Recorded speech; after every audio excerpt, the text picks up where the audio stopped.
Jean-Marc Généreux évoque la perte d'un de ses enfants. Cela a été très dur.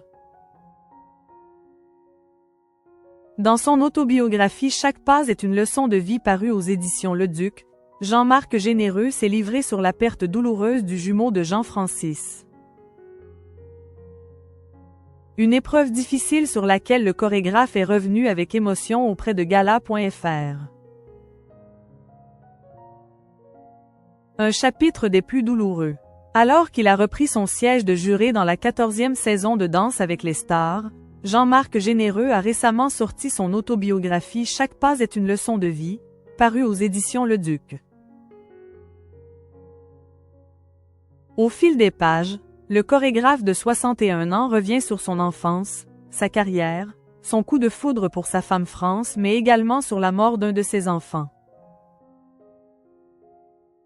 Après avoir mené un long parcours du combattant pour fonder leur famille, le couple se réjouissait à l'idée d'accueillir des jumeaux. Cependant, la joie a laissé place à une profonde tristesse. À 12 semaines de grossesse, lors de la première échographie, nous passons de l'extase à l'angoisse. Je suis à Londres, et je suis l'examen par téléphone. À notre plus grande joie, le docteur détecte la présence de jumeaux. C'est toujours une éventualité possible quand on réalise un traitement de fertilité, a raconté Jean-Marc Généreux. Et de poursuivre. Mais quelques minutes plus tard, il nous annonce que l'un des deux a arrêté de vivre. Plusieurs mois après cette terrible nouvelle, Jean-Marc Généreux et France sont devenus les heureux parents de Jean-Francis.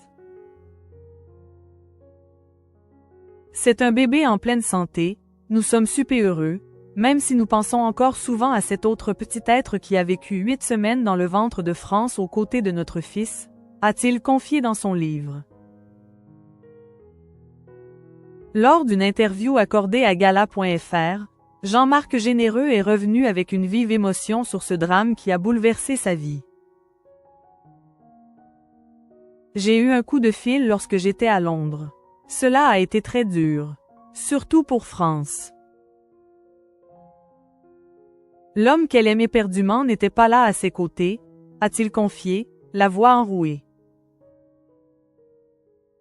Avant de faire part de son plus grand regret. Ces moments-là ne reviendront pas. France doit m'excuser très souvent. Une épreuve difficile que le couple a su surmonter grâce à leur amour. Jean-Marc Généreux dévoué à sa fille, atteinte du syndrome de Rett. 3 ans après la naissance de Jean-Francis, Jean-Marc Généreux et France ont agrandi leur tribu avec Francesca. Un bonheur familial qui a été chamboulé par l'annonce de la maladie de leur fille. Depuis son plus jeune âge, cette dernière souffre du syndrome de Rett, qui provoque un handicap mental et des atteintes motrices sévères. On ne guérit jamais. C'est une plaie ouverte mais c'est aussi une force, a-t-il révélé auprès de Gala.fr. Si sa fille lui offre une véritable leçon de vie au quotidien, Jean-Marc Généreux veille à être un père présent pour elle. Au quotidien, l'ex-présentateur de Spectaculaire met tout en œuvre pour améliorer le quotidien de son enfant malade. Je vais l'accompagner jusqu'à mon dernier souffle. Je serai toujours protecteur, a-t-il clamé haut et fort au cours de cet entretien. Avant de faire de touchantes confidences sur son rôle de père, quand je suis à Montréal, je m'applique et j'essaye de rattraper le temps perdu. Je suis avec elle à 100%. Pour Jean-Marc Généreux, rien n'est plus précieux que le sourire de Francesca.